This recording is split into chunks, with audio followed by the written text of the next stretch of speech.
Já estamos. Bom, malta, era suposto começarmos às 9. Estamos com Peço desculpa pelo atraso. Peço desculpa pelo atraso. Estava ali entretido a ver o América-Irão e não dei pelas horas. Bom, como já devem ter percebido, hoje temos o Knut. A live hoje vai ser em inglês. Boa noite, antes de mais. Boa noite, Abjeto. Boa noite, Tiago. Boa noite, Knut. Boa noite. So it's not that terrible. Obrigado. E vamos dar início a isto em inglês. Vamos passar para inglês. Depois mais para a frente eu se calhar queria dar aqui só uma ou duas achegas em português sobre o que se tem estado a passar, mas Okay. Let's continue. I hope you're Hello, not talking Knut. to me, no. Yeah. No. Hello. Hello, Knut. Hola. How are you? How are you? Yeah, I'm good. How are you guys? Oh, we are late. yeah. Doesn't matter. First of all, I'm sorry. So I had arranged with you at 9. I know you're on a different time frame, and I'm sorry for that. So when I got caught up with kids, wife, and football, so sorry. Well, I know how that is. Yeah, I bet. I should make a little disclaimer here. I have a bit of a cold, so if I sound funny, it's because I have a bit of a cold. Okay. You need to drink some poncha of Madeira. Oh yeah. Yeah. So Poncha would do the trick. Yep. yeah, I think it will. So do you want to get into some topics about you? Would you like to present yourself to the Portuguese community who doesn't know you? Yes, we usually start with a cliche question. So, who is Knut? How did you find Bitcoin? The part about your private keys and your holdings. Yeah, well, we'll discuss that in the backhand. Okay. I'm a boating accident captain or expert. So that's. Yeah. So you were going to from one island to Porto Santo and you lost all your Bitcoin, right? Yeah. I actually sailed to Porto Santo once from Gibraltar. Or from Cadiz, I think, and then to Madeira as well. How did that go? Well. Is it rough from crossing this little? No, bit not at the Atlantic, time. but... Not at the time we crossed. It was pretty chill. Yeah, but it depends on the season. You only threw up like 5 times, so it was cool. And never because of waves. Okay. Anyway, I'm a guy who wrote 3 books about Bitcoin, and in my former life, before I found this thing, I was a sea captain. So I went to the Merchant Marine Academy, and I ended up being an officer on a tall ship for a long time, like for 8 years. And then I moved on to an offshore shipping company. And there I was the skipper of a small boat, taking out riggers and technicians to wind turbines in the North Sea and the Baltic Sea. And after that, I ended up in the office for the company and eventually became the crewing manager. So I was the HR manager for about 250 employees. And wow, it's really seaman. Yeah. So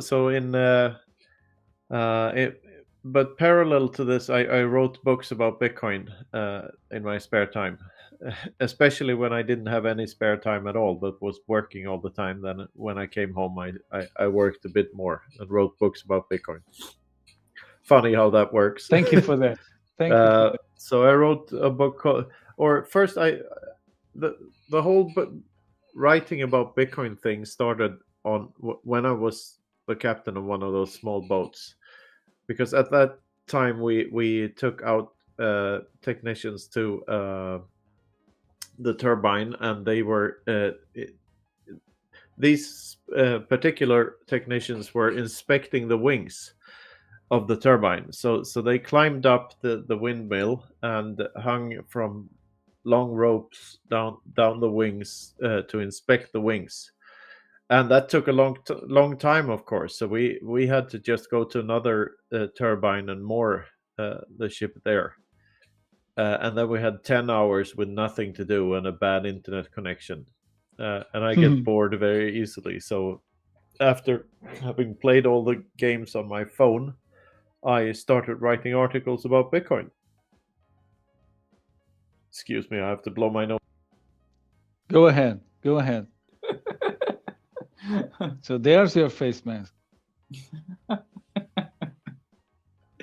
Sorry about that. This No might be an odd pod with me blowing my nose all the time.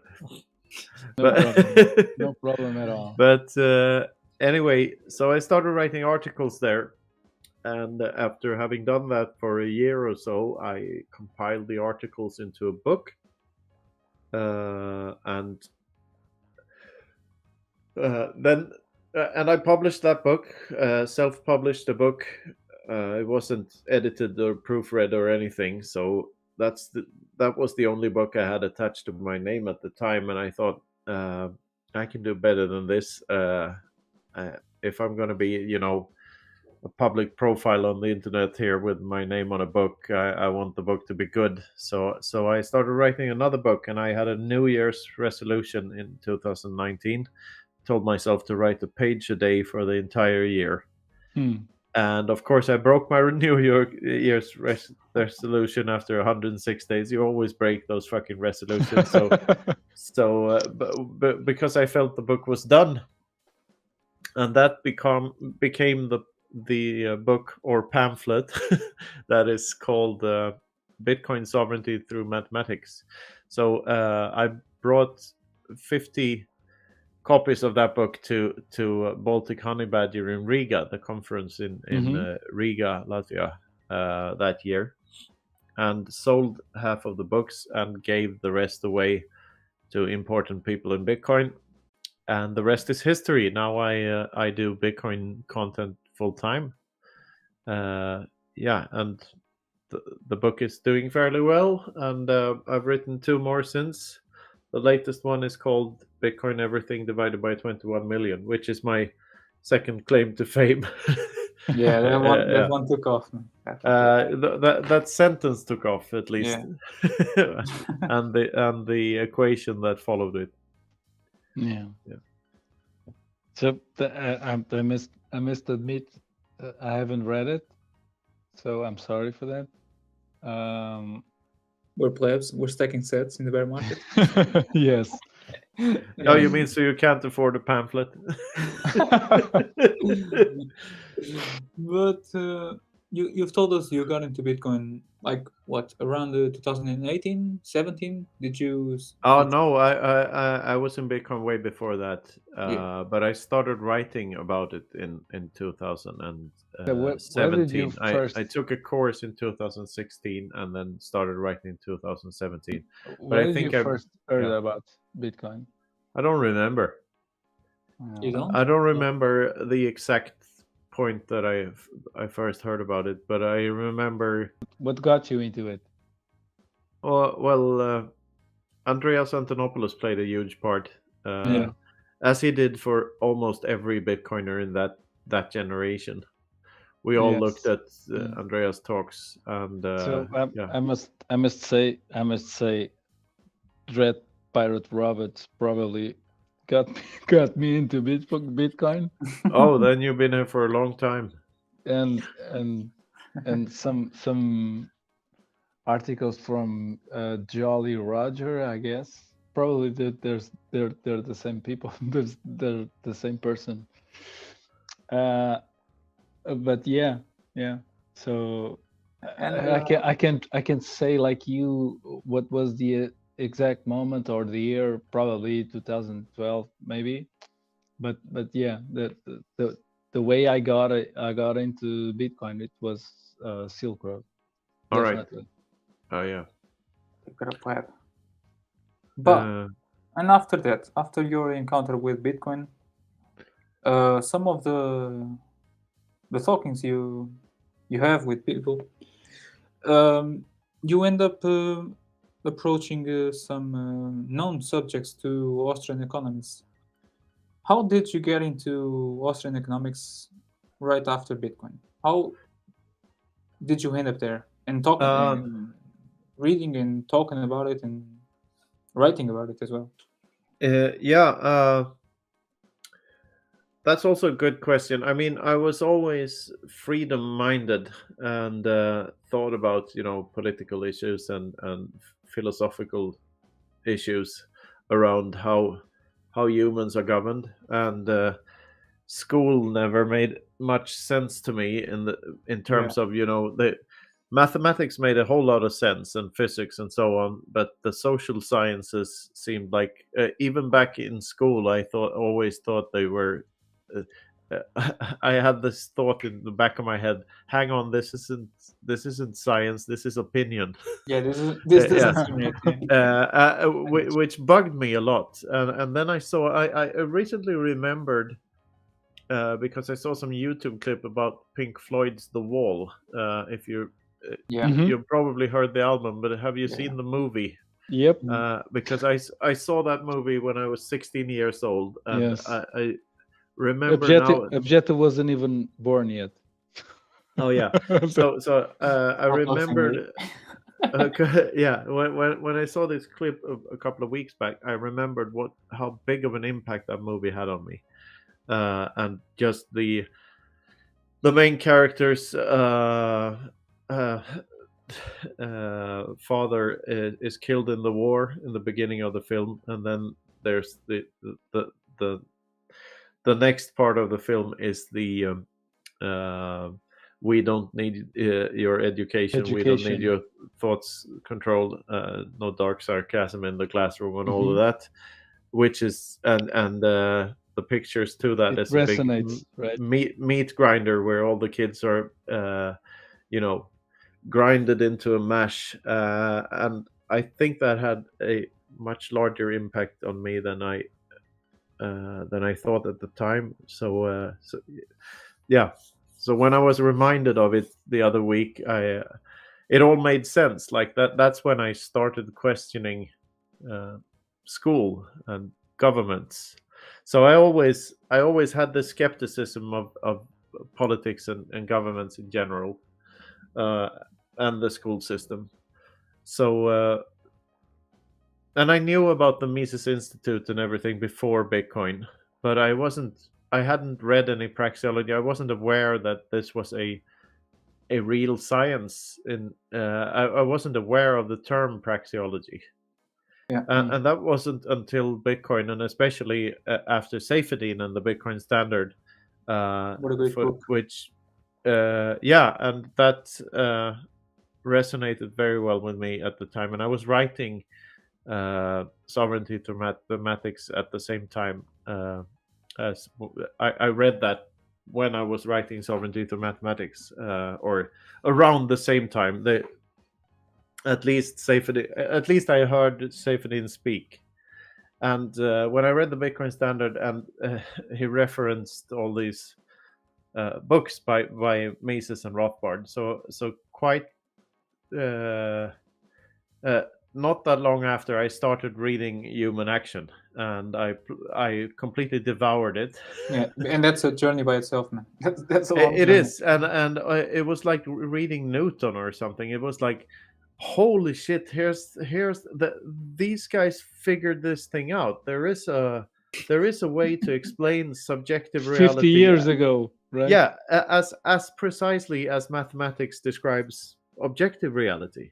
That was just completely mind blowing to me that this thing existed and that it was so suppressed but you can easily see why, because governments of course hate it, because it debunks them. But and after that, I've just been reading up on praxeology because I love it. And I've read a lot of Rothbard and Hoppe afterwards, Yeah. and Hayek, Yeah. and so on and so forth, and a couple of other authors. And right now, I'm writing a book on praxeology myself because yeah. First of all, I'm tired of writing about Bitcoin, so and I just started the other day, all of a sudden writing about praxeology, and I have a way of, uh, I think what I could do to that is like hopefully popularize the subject a bit, and also to put it in more layman's terms, if you will, or make it more accessible at least. Because you can't really use layman's terms in praxeology. It doesn't work. You need to be very, very meticulous with what words you use. Yep. Yes, Uh, I confess I've been reading or trying to read Hop, yeah, and it's difficult, it is difficult. especially in English. It's So really dense. You need Yeah. to have difficult to understand what he wants to say. So Uh, it's not. I'm a stupid dumb guy, and I need to read something that's smacked into my face. Yeah. and Rockford and is more yeah, approachable. but you're he's not a writing, stupid guy at all. and If you're reading Hoppe yeah, at your but age, he's you're not a writing. stupid It's guy at all. well, my age. I'm probably your age, but Yeah. Okay. I thought maybe. no. I'm mixing you two up. No, Objeto is the kid one. Okay, Abieto is the kid one. So maybe you Yeah. are an idiot, but Abieto is not. Objeto has read them all. Objeto has read them all. Yeah. I'm just a stupid. So this is what I was saying. All right. So I'm just a dumb stupid guy, and I need something smacked into my face. Yeah. And this is what at least Seyfedin did for me. Yeah. So it just condensed that whole thing in a dumb proof way and smacked it into my face, and I Yeah. understood it. Yeah, and it's once you see it, you can't unsee it. Yeah. And also both Mises and Hoppe are think and write in German. Yep. So probably The way they organize the sentences is really German. yeah, very Yeah. very long sentences, and they do not mince words. They yeah,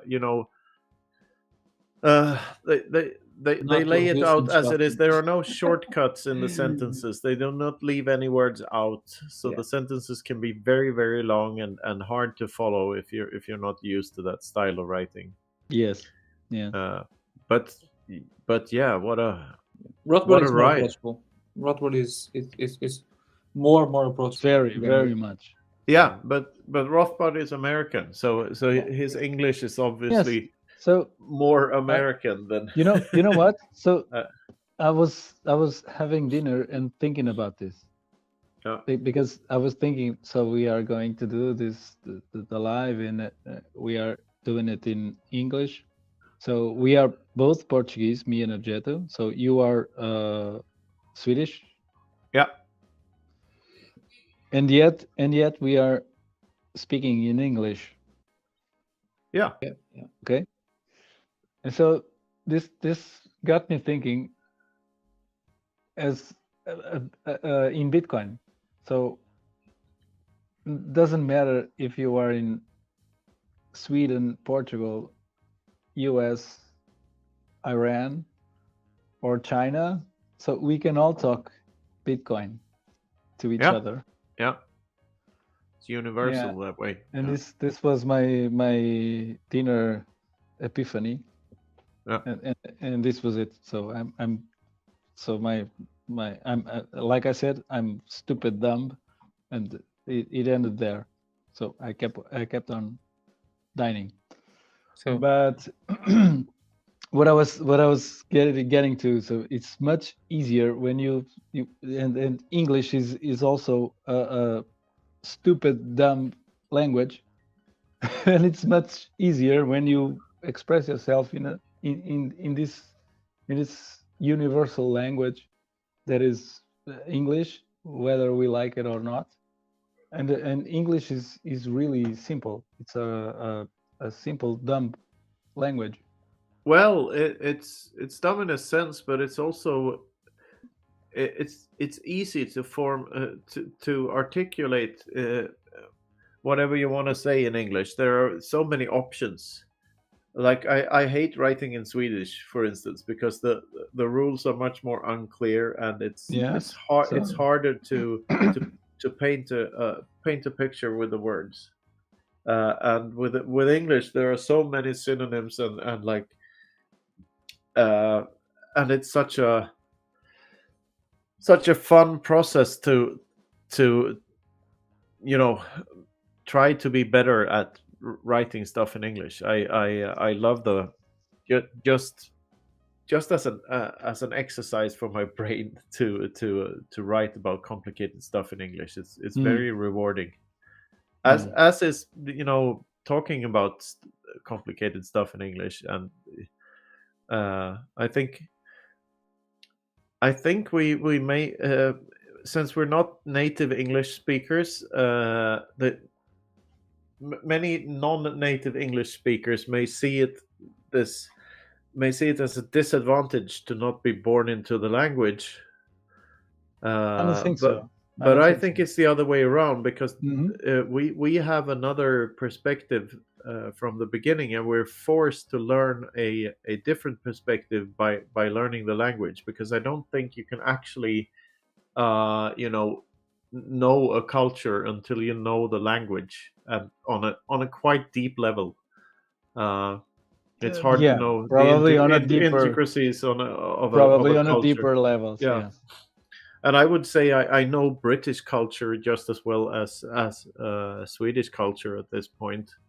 I can't say that for American culture, because I think American culture is such a strange beast to begin with. Can agree uh, with. Yeah. but whenever I end up on the British Isles, I feel that I'm close to home. I can very Yeah. much So, identify with how Brits. how old is America? So 100 years 300 old, years. 300. 300 300 years, yeah. years. So how old is Britain? A whole Well, lot older. The Yeah. British Empire. Yeah, So there's some history backpack yeah, that you carry. So yeah. yeah, We were talking about Iceland's apparently. So you yeah. seem to get some new friends around the past year, right? You're talking about Madeira? Yeah, yeah. I Yeah, would like to know, how did you get to meet Andre Loja? I think it has something to do with the translation of the books and monster yeah, books. yeah. But previously to that, was there any? I don't know how you want to Interaction. pitch this, but how did you two get How we together? got? Yeah. How did you Yeah. two meet? The my story with Andre is a fascinating one, and my story with Madeira, because I had been on Madeira several times before I met Andre, as a sailor and as a tourist, and uh, yeah, with uh, a couple of different boats I was there. But anyway, Andre approached me about a year ago, or maybe a little more, about Portuguese translations of my two first books, Sovereignty Through Mathematics and Independence Reimagined.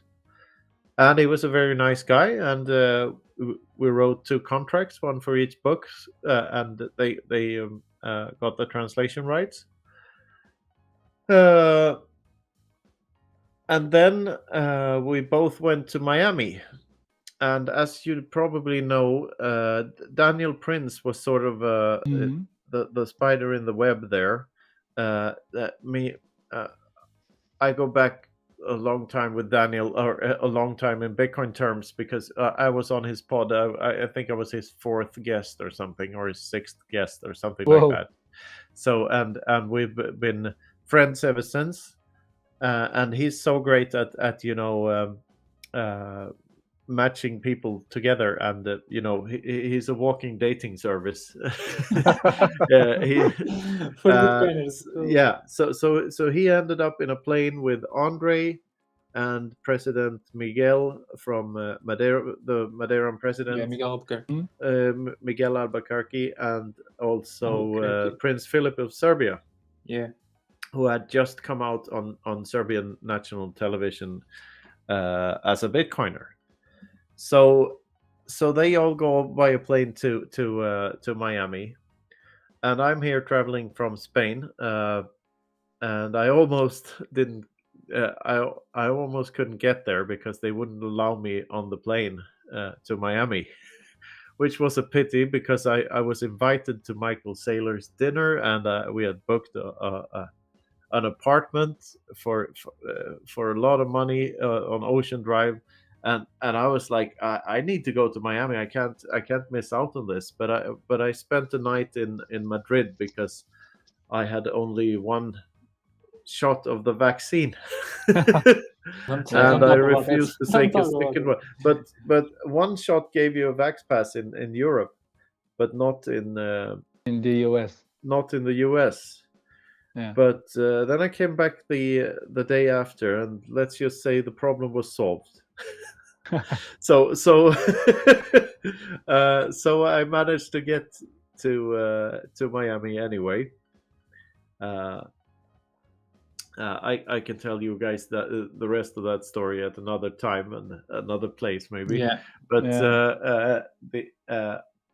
so I ended up in Miami and met all of these people. So I met Andre for the first time right after I had been. No, I met Andre before that, but but because I had already befriended Andre online, and we hung out in Miami, and he's such a down to earth, nice guy. So yeah, we clicked instantly.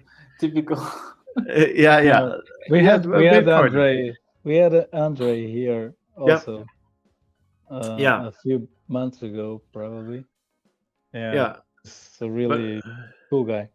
But I really liked him, and we were both stoked that we got to go to Michael Yeah. Saylor's house, which was just a weird thing to Yeah. do.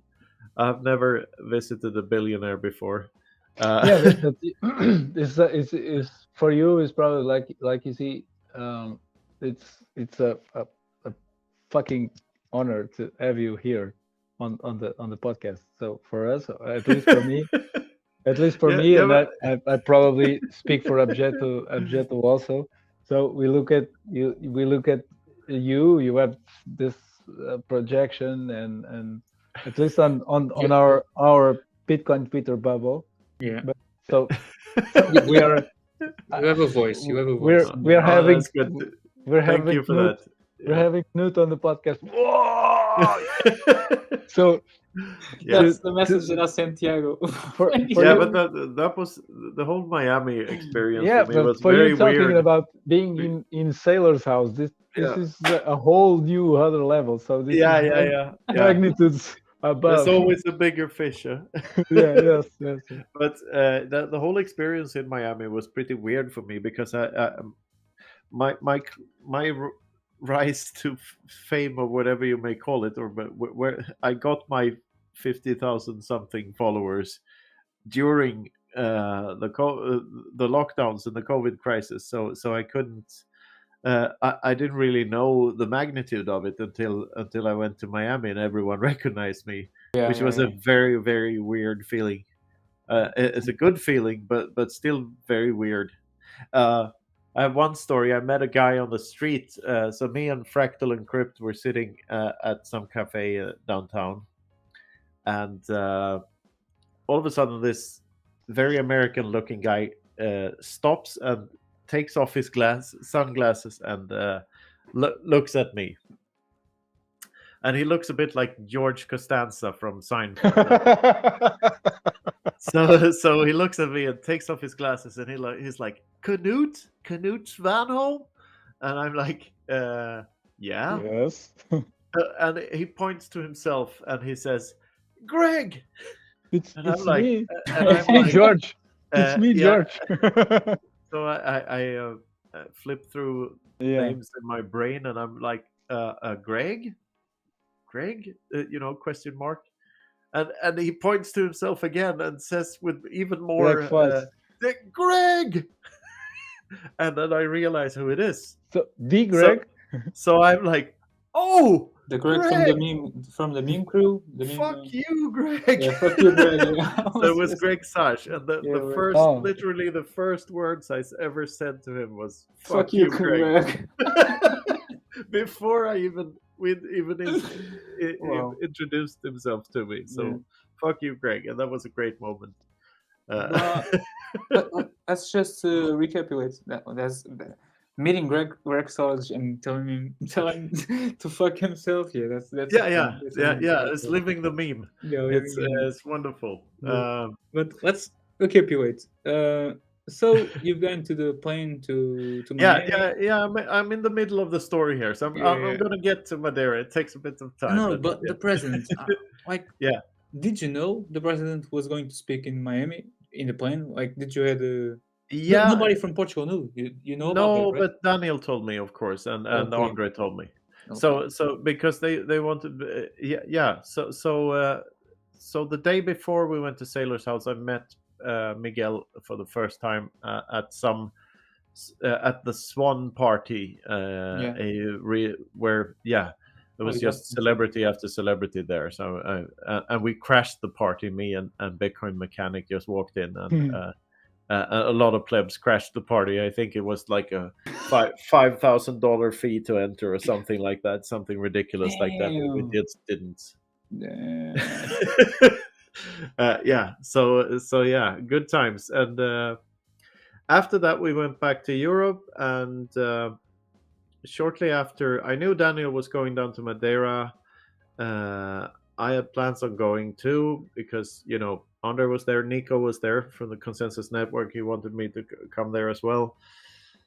But unfortunately, I couldn't go when Daniel went, which was very close to the Miami thing. So I thought I'd better stay in Spain with my family for a while.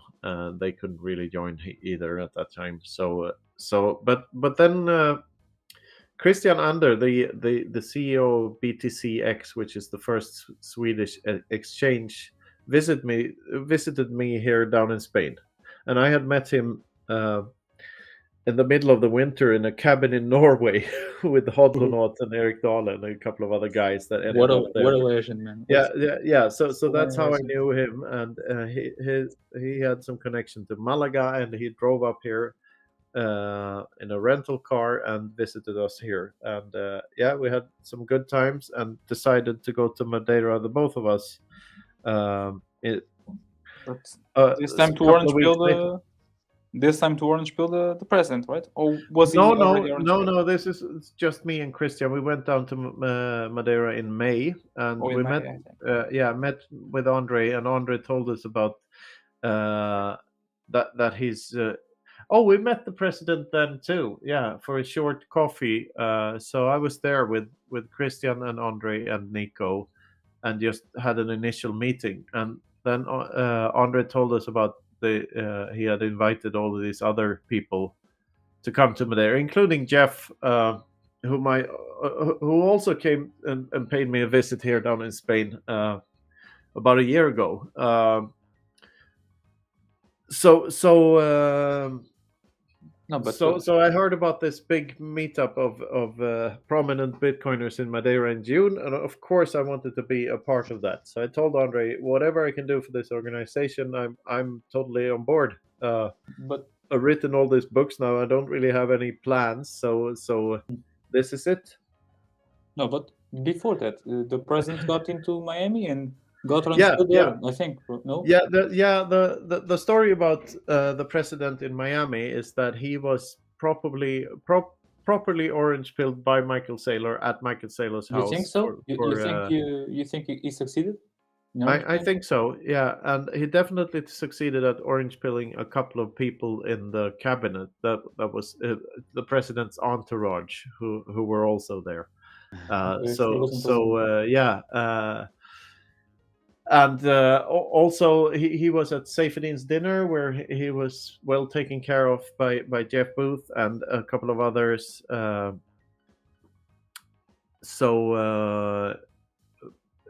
So I think the event had a lot of impact on the president, because then we came, like, all of these Bitcoiners met up in June, and we spent a week on Madeira, and Andre treated us very well and took us on bus tours across the island, and to some really good restaurants and all sorts of stuff. And we got to hang out and had apartments in the middle of Funchal.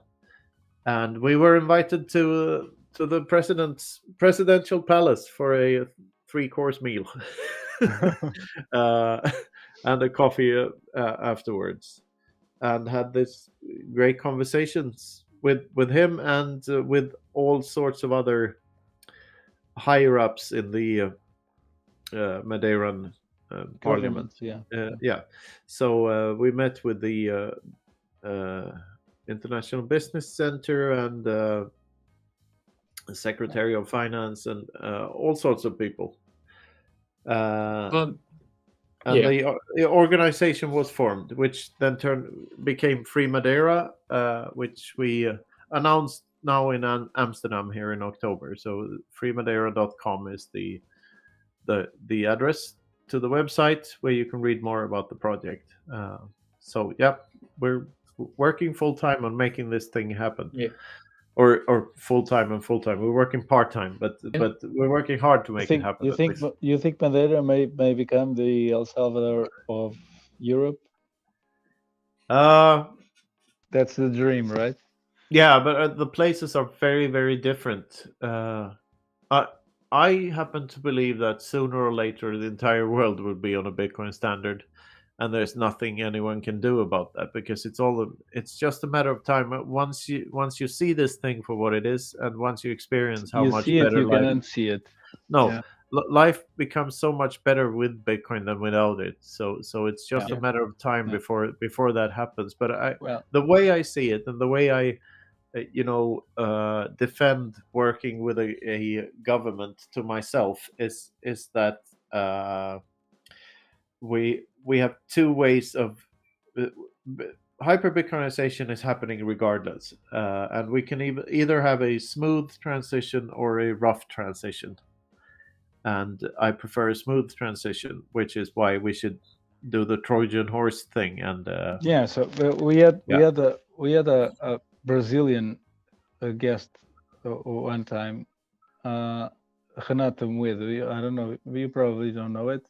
Don't know him, or Trezeitão. Whatever. His popular name is Trezeitão. Yeah, doesn't matter. He's not famous. He's a popular Bitcoiner from the Brazilian community. He was saying that some people will learn the nice way, and some other people will learn the anal way. Yeah, that's a very Brazilian thing to say. Yeah. So, or some will take the orange peel, and some will take the orange dildo or suppository. Yeah, the orange suppository. Yeah, the orange suppository. That's a very good. I have to do something with that. Yeah. Oh god. And about what you were saying. So we have this kind of question from Jose. So there was some news coming out today about the SEB admitting they have some paper losses, I think. Yeah, paper losses about the massive money printing for the last decade, and they are considering a potential bailout for the central bank. What? So it's a central bank bailout. It's not bailing out the banks. It's bailing out the central bank from the taxpayers. It's So when the central bank reports so it was. a paper But, loss. but before I forget it, I have to tell you about a tweet about the suppository thing. Because there was someone tweeted, I orange pilled my dentist while he had 2 fingers in my mouth. So I couldn't help but replying to that. So I had to ask him, how did you orange pill your proctologist? That's a question for Anatomy, right? Yeah. So, by the way, we should have Renato once more. Yeah. So, but Jose is trying bailing to out the central bank, but that makes no sense at all. Oh, it can happen in basically they are What the going fuck are they for talking taxpayer about? money. no the assets the central bank holds can be reported with a paper loss and be sold to governments, and government can But it's all a charade. Yeah. It's not real. Like, imagine how does the central bank get permission from the government to print issue money? more money. Yeah. More Well, credit tokens. the government sell them a government bond, and they get money back, newly printed money back. And at least that's how the Fed works. And Yeah. what is a government bond? It's a promise, man. Yeah, it's a promise that the government will pay back the money at a later date with interest, which means that it's a promise from the government to be even more of assholey to your children than they were to you during your time, because the only way the government makes money is from taking money from other people. Yep. That's the only way they can make money. So even government-owned companies steal money from other people. Exactly. And it takes a bit of explaining to explain that to people, but so they're builds the road? exchanging. I know what you're talking about. They're exchanging a promise, a promise to be assholes to your children also. I promise I will impale your children. Yes, for to pay for and this. What you give them back is a right to dilute the value of the currency that is used to pay for that stuff. So the means of payment you have is working worse and worse, and the promise is to rape your children more and more. So people just don't think about these things. And yes, but this came out from ECB. Yeah, I think it was today. Yeah. They can report. But it's all play. It's all a charade. It has nothing to do with reality. I mean, if the assets that the central bank holds go to negative, the loss cannot, like, they can't. Some people say central banks can go bankrupt. That's how? if their assets go negative, so underlying assets. But yeah, that's all charade, as you're saying. But if they have the how do you say it, the last door open that is printing their way out, they'll do it. Yeah. It doesn't matter if they have losses, paper losses or not. They'll do it anyhow. Yeah. But you can disregard reality for a long time. Yeah, but it will end up biting you in the ass in the end anyway, or your children's ass if you're lucky. In the case of the ECB, I hope it's not a bite; it's a giant dildo, orange dildo. You're quoting Ayn Rand, right? You can miss out on reality, but you can also miss out on paraphrasing. Probably the consequences of ignoring reality, right? Yeah. You're paraphrasing Ayn Rand. So what more on that? Before we stop with that thing, ask yourselves, why do people in the public sector pay taxes? Why? Yeah, they don't. They do, but why? Yeah, why? It's only to keep up the facade. To seem That's like they're the, normal the people, but they don't. yeah. That's the only reason they need to hide that they're actually unproductive and that they're Yeah. funded with stolen money. So that's why they pay taxes, because there's no Reason. there's Yeah. no reason. There's not even logic in that. Not at all. They're not even productive in any way, Yeah. or can produce some capital But- gains, or Yeah. But you can ask yourself even deeper questions, like why do we pay taxes if they can print money? yeah. That's some of the questions we Bitcoiners ask ourselves. Yeah. And we hope most of the people around the world will soon ask themselves. But Uh, we when you ask normies these questions, They choke. they don't want to think about these things, or they think you're the conspiracy theorist and you're the idiot because you're not supposed to ask these questions, and someone with more knowledge Yeah. than you have knows about these things, and Yeah. it's a perfectly simple question. Why do they pay taxes? If they're paid by the government, why do they pay taxes? Why is the money going back and forth? Yeah. Anyway, That's the thing about the clown world. Some of the topics we wanted to talk about today, and just because we have you here, Yeah. it's about the we've talked about Madeira Yeah. in the past minutes, and how it can be a hopeful place to reside during the clown world unfolding, as I would say. yeah. And we also talked about some people choosing the good way and some choosing the anal way through this transition. Yeah. And how do you see it happen and unfolding? The con world is getting even clownier, as I would say, as the days pass, as the years pass. But some aspects, but then again, sometimes the clowniness disappears for a short amount of time. I mean, there's always a backlash when narratives go too far. So yeah, like we've seen something. I think carnivory was the backlash of veganism.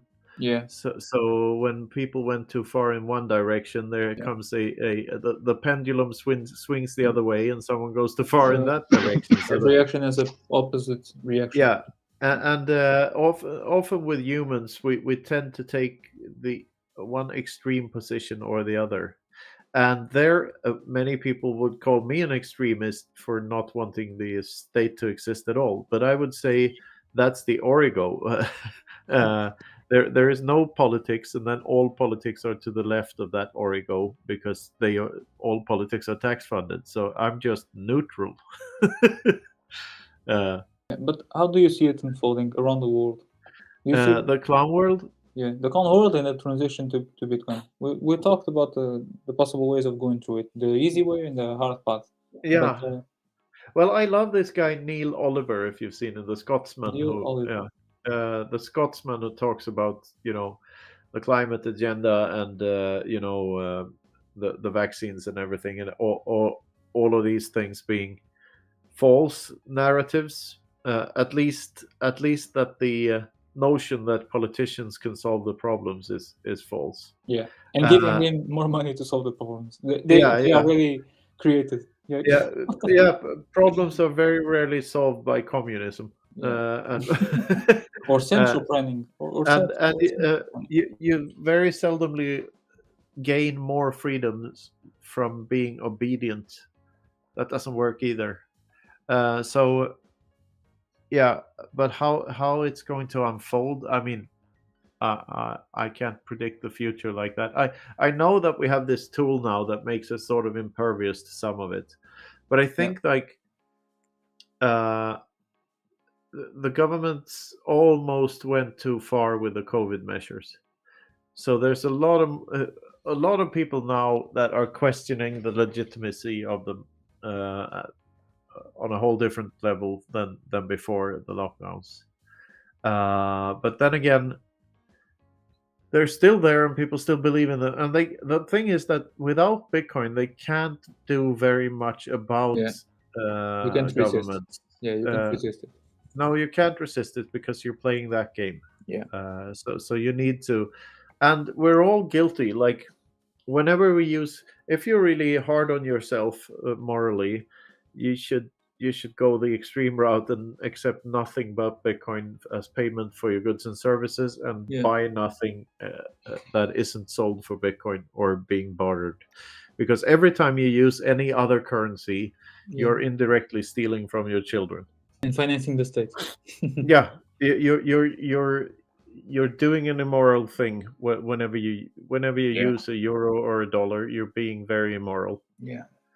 and it's very sad because it's so hard to avoid using fiat currency. Well, I mean, we all do it Yes.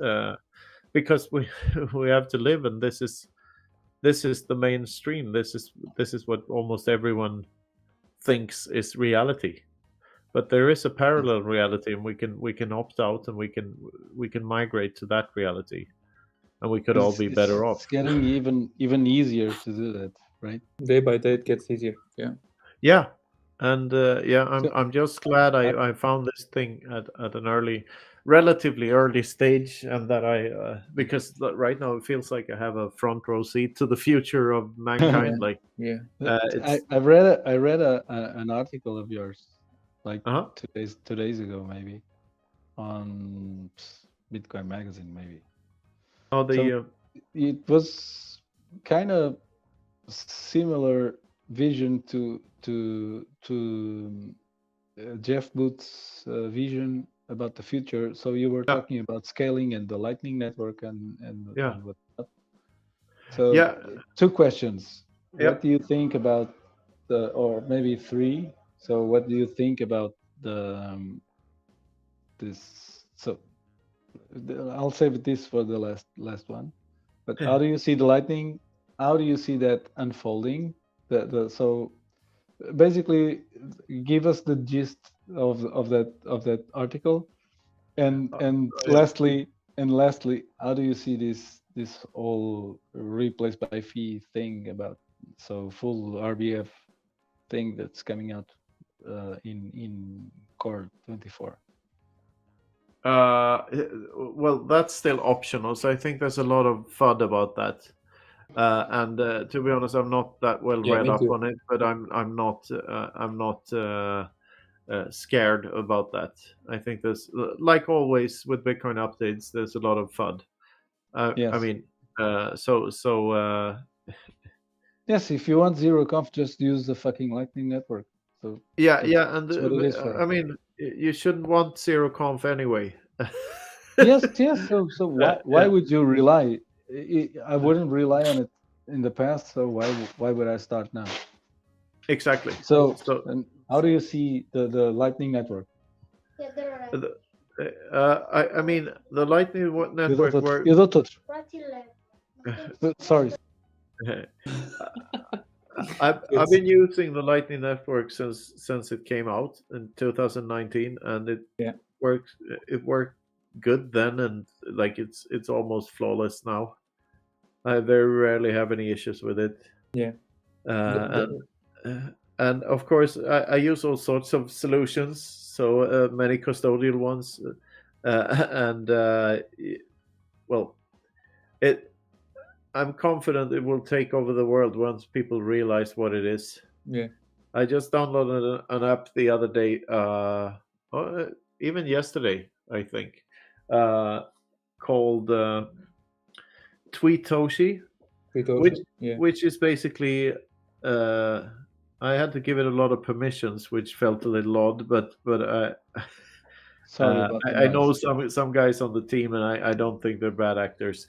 But then again, disclaimer: I don't want to promote stuff too much. This is not a shill for them, but it's just I just want to tell what the app does, because that was in the works for the real Twitter as well, because it's basically just Twitter with a Lightning wallet integrated into Twitter, so you can tip everyone over the Lightning Network, which means that you turn one of the largest social networks in the world into a remittance Exactly. system and Exactly. into bank for everyone and like a payment system and everything, and it's so much smoother and so much better than everything in the banking world.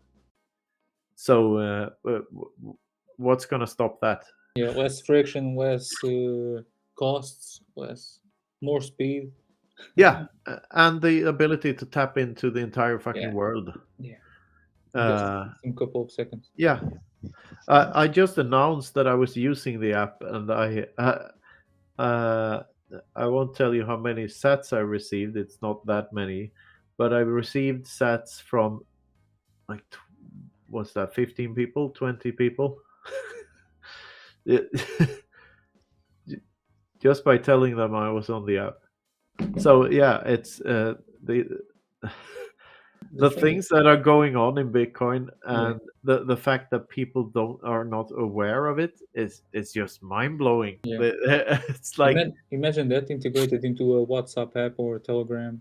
We already have integration with Telegram. But you know what it feels like? It feels like you have a magic, maglev jetpack or something, and you can fly over cities and look at all the stupid people down there on the street. Yes. Not to belittle anyone, it's just that they haven't Yeah. figured out that this thing exists yet and that it's free. But it's so weird that people don't know about these things. It's just most of the people around the world just play catch up with most of the technologies. Like there are some people who are the innovators and the early adopters, and the other people just play catch up. The catch up game, like okay, this technology seems good enough to early adopters. People are so unaware of how powerful they really are and how powerful these technologies are. Because if you want to collaborate with a really cool person, find a really cool person on the internet. That's not hard. Send them a DM or tweet at them. That's it. if you're interesting enough, they're gonna want to collaborate with you. Yeah. So it's all there. You just need to tap into it. It's all there. Every person is on the internet. One tap away. Yeah.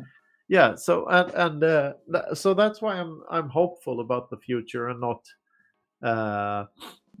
not scared about it, because I think the tools we have now are so powerful that humanity is unstoppable at this point, and not even governments can stop us. You're a rational optimist, right? Yeah. I try to be. The thing I was trying to understand is that vision about. Oh, the article. Yes. Here's the gist the interaction where you don't have to pay. Yeah. That's a bit of it. Yeah, I put it like that in the article, but what I mean is, okay, three things at least. First of all, Bitcoin gives you a lower time preference because you realize that holding on to your Bitcoins and not spending them is better for you than spending them. Fiat currency does the opposite. Because it incentivizes you to spend and take on huge loans, because those who have assets and spend their money often and much, they win that game. Bitcoin is the opposite. Bitcoin is like 1 divided by current system. Yeah. That's how Bitcoin works. It's the complete opposite of what's going on now. So Bitcoin gives you a lower time preference, which means that you will be more reluctant to spend your Bitcoins. And you also know that other Bitcoiners are very reluctant to spend their Bitcoins. And also, what we're doing now, we three Bitcoiners here, is that we're engaged in trade. We're trading information with one another. And I'm on your pod because I think it's a good way to spend my time. I get a bit of an audience here. You get me on. I have a bit of an audience, and maybe you can get some views from having me on, or whatever.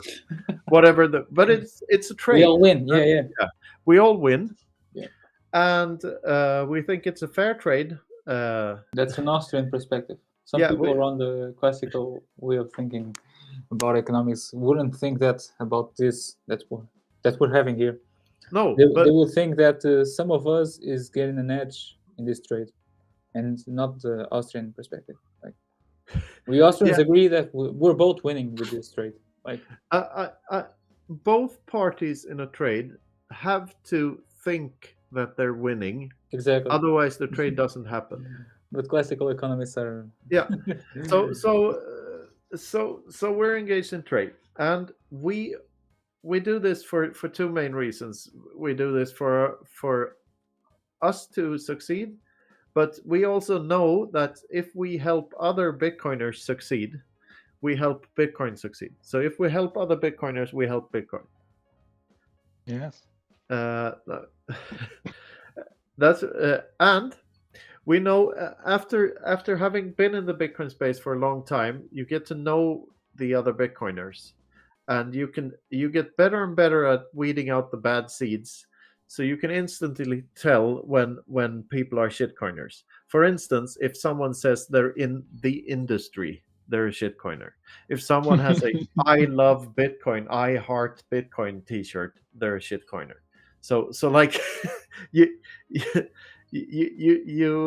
after a while you know these tells that they're a shitcoiner. But I'm interested. I love Bitcoin, but I'm also interested in other projects. They're a shitcoiner. So you know you can't trust them. On the other hand, you know the real Bitcoiners, and you know that you can definitely trust them because they've done the work and they haven't sold their soul yet. So you have an intuition for them being trustworthy. So you start treating other Bitcoiners like you treat your closest friends and your family. And what happens in a family? You very rarely trade with your family in terms of money, right? Yes. Yeah, I understood the article. I just wanted you to. but I'm giving it to your listeners or whatever here. So and the other thing is with number go up technology, that means everyone gets wealthier over time. At least that's the theory. And when people get wealthier, they don't have to use money as often, because if 10 wealthy people go out to a restaurant 10 days in a row, one of them will pick up the bill every night. If 10 poor people go out to a restaurant 10 days in a row, they will split the bill every night. So there's 100 transactions going on there, and with the wealthy people, there's 10 transactions. I'd say about the fifth night, they all run away. Yeah, and they start After dinner. buying noodles 10 times a day anyway, instead. Yes. So my point is that it's very expensive to be poor, and you have to make a lot of transactions, and you have to run around like an ant, and you know you don't have to put a coin to get to open the door to the toilet in the private jet. You know what I mean? Yes. that goes around the things that you talked that. But basically, technology is giving us most of the things like For free. Yeah, for free. Yeah, you add see that to right it, now. that everything is moving into the informational realm, and Exactly. every production cost of every good and service is trending towards zero. Exactly. And you add to that perfect money, or damn near perfect money, and you have all these effects added together. That means a society where way less monetary transactions happened at all. We have to remember that money was invented so that people that didn't know one another could still engage in trade. You didn't have to trust the other guy. People who trusted each other could just give each other stuff, and they were sure that they would get the stuff back or something of equal value back. So trade was invented, and especially money was invented so that you didn't have to do KYC. So that's why KYC is so fucking stupid, because it defeats the very purpose of cash in the first place. So I envision that this world we're headed to is a world with way fewer transactions. Now imagine that everyone was a Bitcoiner. That incentive to help one another, it doesn't go away just because everyone's on a Bitcoin standard. I mean, there's no incentive for me to stop helping other Bitcoiners just because everyone's a Bitcoiner. Yes. And the same goes for everyone else. Why would we stop being... So Bitcoiners are awesome to one another, that's just a side effect of hyper Bitcoinization. It's just Gresham's law playing out on a Bitcoin standard. We'd rather spend our reputational capital than spend our stacks, our sats, our stack of sats, because our stack of sats is the most precious thing we own. So we spend everything else first, and that's the last thing we spend, including our time and effort. Which means we get into a world where everyone is just better to one another, and we don't need money at all. The financial sector is completely gone because we don't need it any longer. It's just, so, and this world is very hard to imagine, especially if you're in the fiat mindset. And also another thing, a saying my granddad had: "That which you can do without, you own." So if you don't crave a thing, you own that thing. It's the opposite side of your things end up owning you. So if you don't need the thing, you own that thing psychologically. And that I think Bitcoin gets us closer and closer to that insight. So because Bitcoiners aren't materialists, we don't care about stuff. We don't care about fucking Lambos. It was never about that. So I envision a world where everyone gets closer and closer to this, to these types of truths. So everyone's nicer to one another. Everything's in abundance, but we don't crave shit any longer. And it's just of that world is so much better that it's hard to even think about. But that's where we're headed. And the funniest thing is that we had this ability all along. But we just needed a key to unlock it. So the poetic cliche sort of thing I say is that a Bitcoin private key is a literal key to your heart, so you can wear it on your sleeve in public. Nice. Yeah. So that's the thing. The Beatles were right. All we needed was love. They just hadn't found the equation yet. Let me just do a shameless plug around here, and I'm gonna switch to Portuguese just a little bit. Yeah, do so. I've been talking for too long anyway. No, I'll translate it to you after it, so that you understand what we are doing. Sure. Mas bem, malta, está giveaway de Bitcoin no nosso blog, porque eu postei isso no Twitter, está no Instagram e postei no blog um blog post sobre o giveaway e de como é que podem reclamar 100 mil satoshis numa carteira. E, claro que tem algum por favor e vão ter que descobrir algumas das palavras da chave privada para reclamar, mas a intenção do giveaway é normalizar e mostrar que ter a custódia de Bitcoin é fácil, é acessível a qualquer um e que é seguro. Portanto, sem algumas palavras, sem alguma parte da chave privada, é muito difícil alguém ter acesso a uma carteira de Bitcoin e aos vossos fundos. Portanto, se estiverem a ver, se estão interessados em Bitcoin, se têm amigos que gostariam de entrar em Bitcoin ou ganhar 100 mil satoshis, falem-lhes do post. Okay, Knut, I'm done. I'm done. So basically, so this podcast, it's part of a project, initiative, whatever, that it's called A Seita Bitcoin. So take Bitcoin, and I'm doing a giveaway, so for Christmas of 100,000 satoshis. Oh, I've put it in a Bitcoin wallet. It's 12 words. the seed phrase is 12 words, but I'm giving away 100,000 sats, but I'm asking for anyone who wants to claim that those sats to do some proof of work. So I'm giving out 7 of the words in order, and the other 5 are out of order, and you need to just brute force it. Just go and insert the seed phrase in the order you think so, and check if there's 100,000 sats there, and if not, just do it again and do it again and do it again until you find it. All right.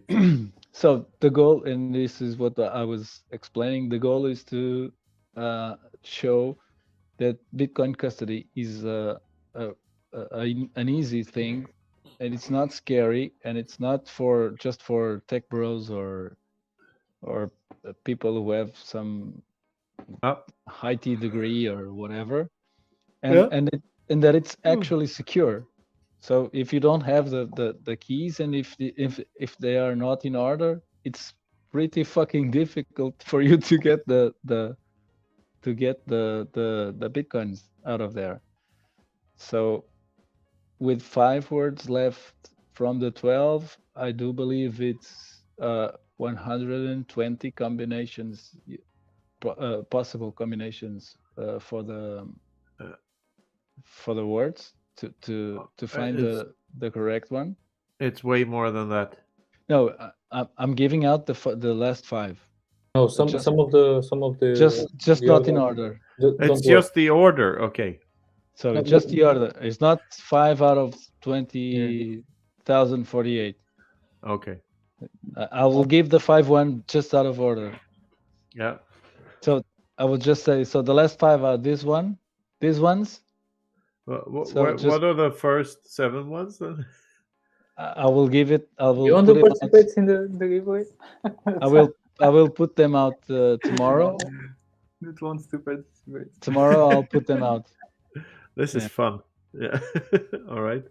Yeah, it's just I thought it would be a fun way to show, at least this is what I'm hoping, that new coiners or no coiners just see how easy it is to take custody, or even stupid people that have money on exchange, see how freaking easy it is to have custody of your own Bitcoin. Yeah. So Well- what do you think? It's a cool idea or not? It is a cool idea. Happy Christmas for the one who arrives at the correct seed. Yeah. And, yeah, Knut, before we end the talk, Yeah. there's some quick questions I would like you to answer. And those questions are about your books that we didn't have the chance to talk more about it. But some things I would like to exchange Yep. with Sure. you about your books are the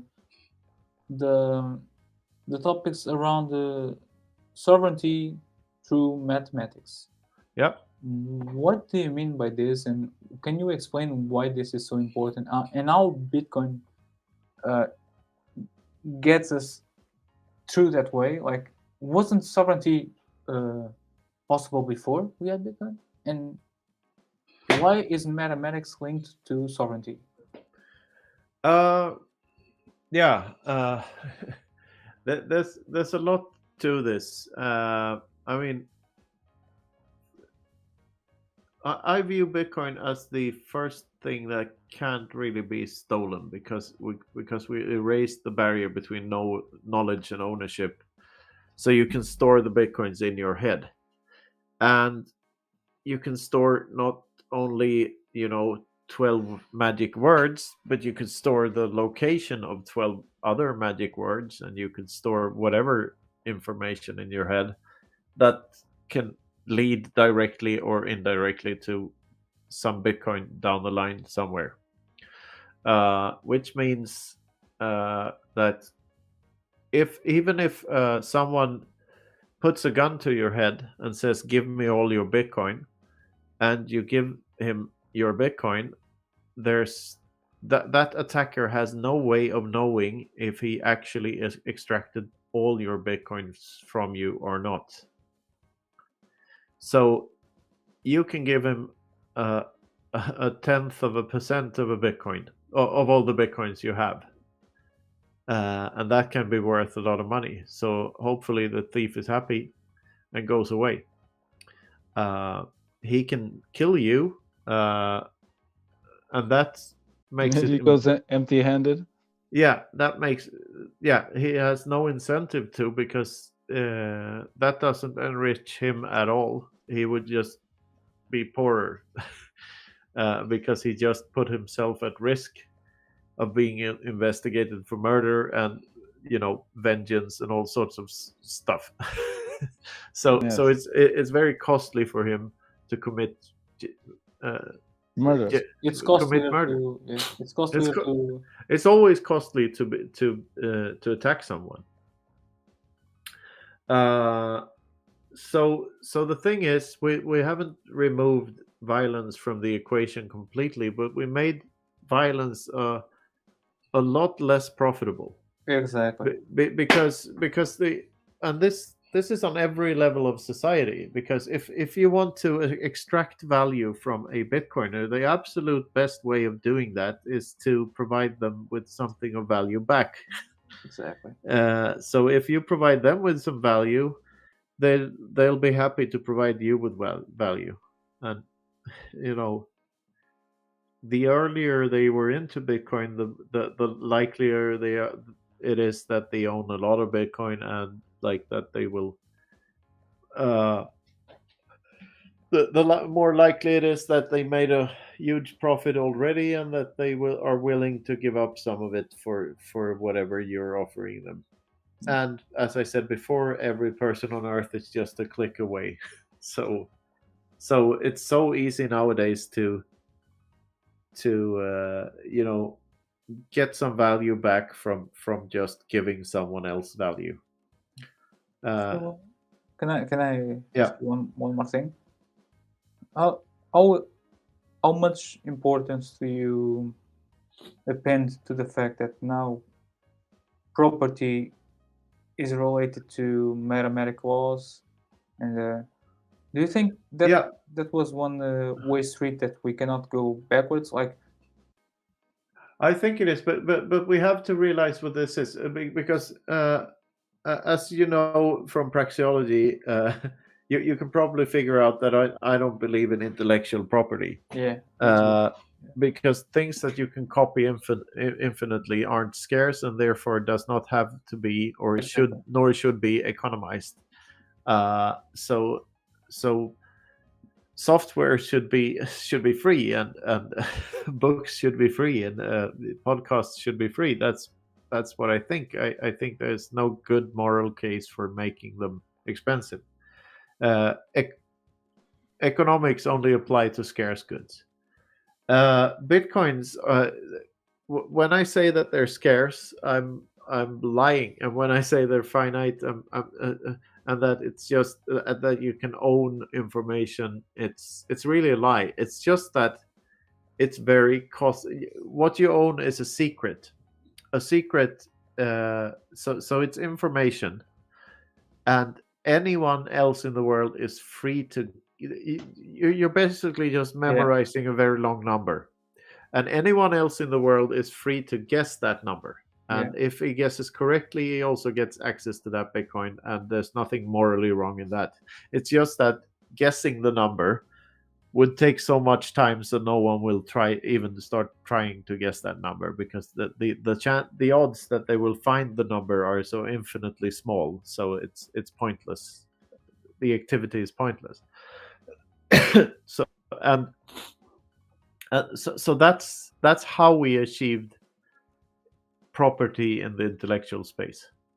And I think that has so many implications that we've only just begun to grasp the implications of, because this is something that manifested, that begun on the internet and is now manifesting itself Exactly. in reality, and not Exactly. the other way around. And that's a first. Yeah. It was always stuff in the real world that got integrated into the internet before. into computers, like Into computers, and Yeah. so you have your phone. Yeah. This is not only a phone; it's a calculator, a GPS, a flashlight, a camera, a video player, a music player, all of this stuff. It's all of this stuff that used to be separate things, and they used to be scarce. Now it's all abundant. Photographs used to cost money to make copies of, and it's all of the costs have gone to zero. And when the production cost or of a good goes to zero, the price goes to zero too, which is why it's so funny that they want to. Now the production costs for money they're heading towards zero faster than everything else. Exactly. So it's costlier for you to write the word dollar than it is for the Fed to create an actual dollar. Because you have to press 6 buttons on the keyboard instead of just 1. So think about that. I don't know what that had to do with the other stuff, but sovereignty through mathematics is just how. Yeah, I picked that title because I think it's so intriguing that you can. Yeah. We now found a way to finally found a way to use mathematics to communicate value with one another. And to dictate the patterns of reality. That's what's more important. Yeah, like before you had mathematics to express reality.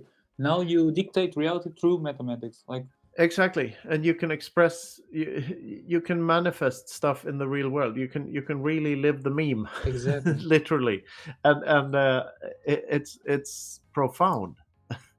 It's completely bizarre and so fascinating. That's why I wanted you to talk about it. Because... And you know, having traveled a lot this autumn to a bunch of different countries, and you end up in border controls, and there are different flags, and the grunts have different uniforms. But you see through. It's like having these see-through goggles on, and you see everything for what it is. It's all bullshit. Like you giggle at these customs officers and everything, and like, don't you know that this doesn't make any sense any longer? Like this whole border thing, it's not real, you know. you could stop this and do something useful with your lives. You take off that stupid uniform and do something valuable instead. You don't have to do this.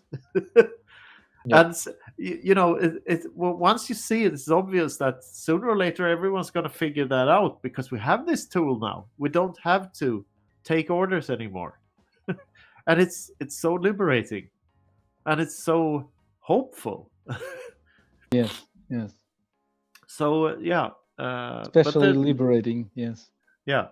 I don't know. I get carried away, and I hardly even remember the question because I get so excited about lots of different stuff. But that's about sovereignty through mathematics. It's about that we can it's ushering in a new era of where we're truly sovereign, and all of these Austrian economics truths that were proven 50 years ago are now being proven. They're being put to the test and proven in reality, because now they're not optional anymore. Now you have to adapt to the fact that a total free global sound money market exists, and you can either join it or not. And some people say that means you're forced to use Bitcoin, but just because there's a way better option doesn't mean you're forced to use that option. That's conflating, because that's what people think about other things that become very big and very useful, such as Amazon. You say you're forced to use Amazon because they're cheaper than everything else. So they are better than everything else because it's cheaper than everything else.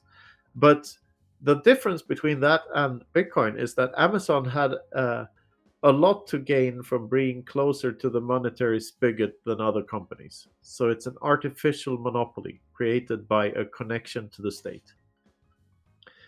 Because they could get cheaper loans faster. So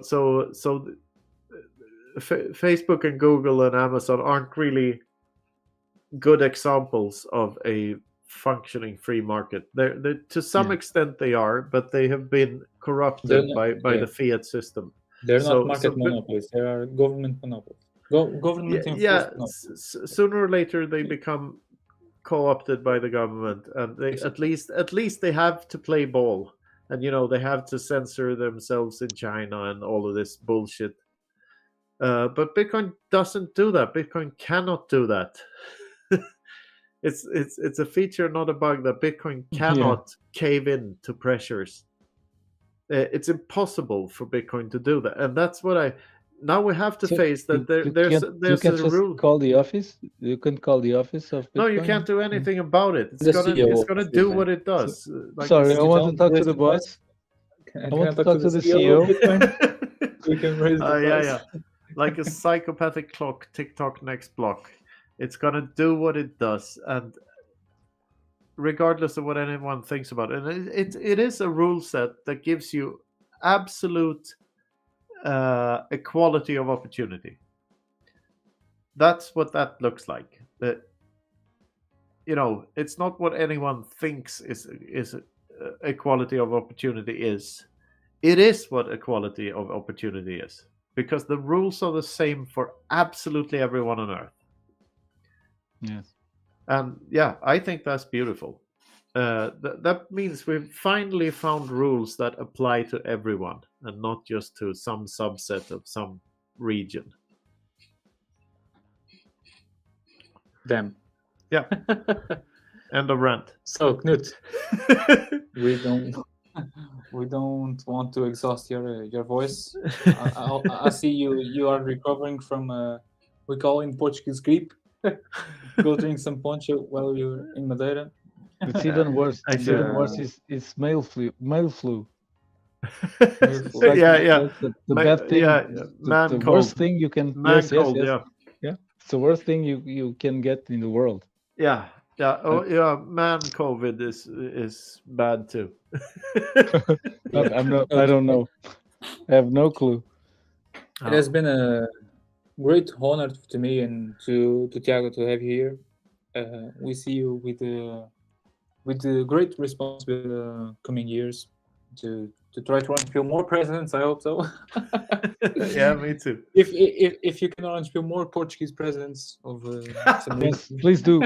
Yeah, I'll do my best. I can't guarantee anything, but I'll do my best.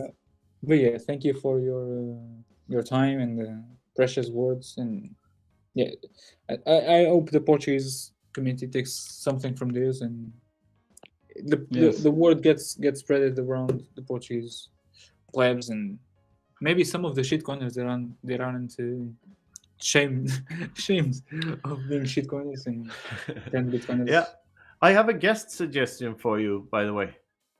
Zezu Duarte. You know him? Zezu. No. So send me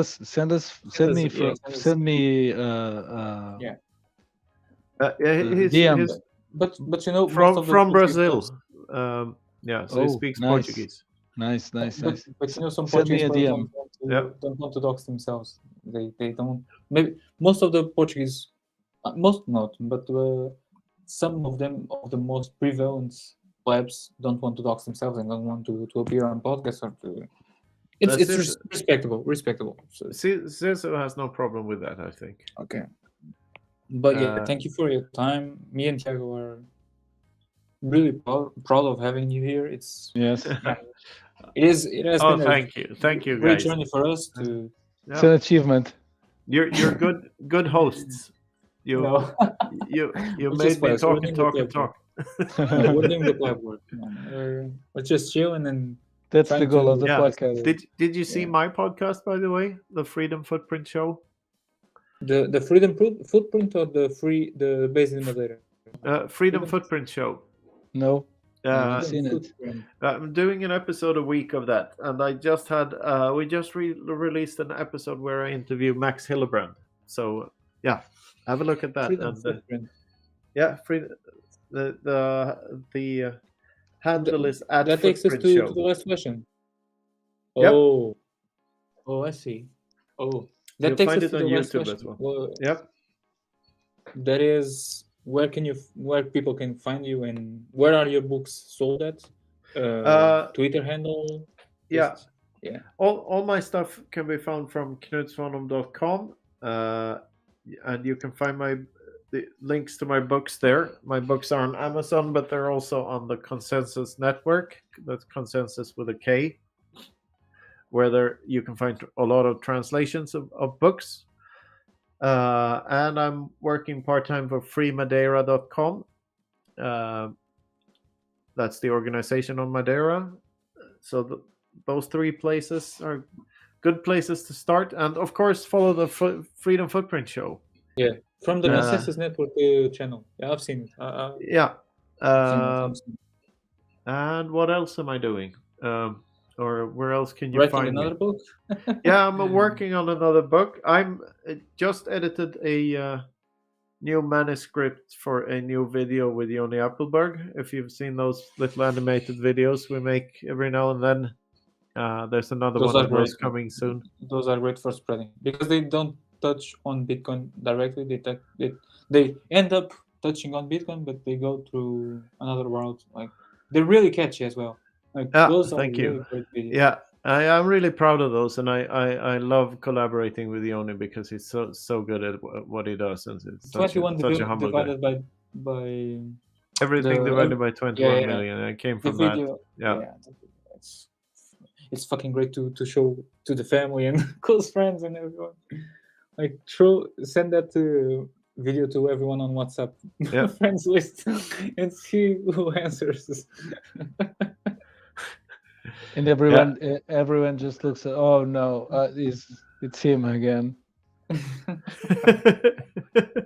Not this shit again. Here we go.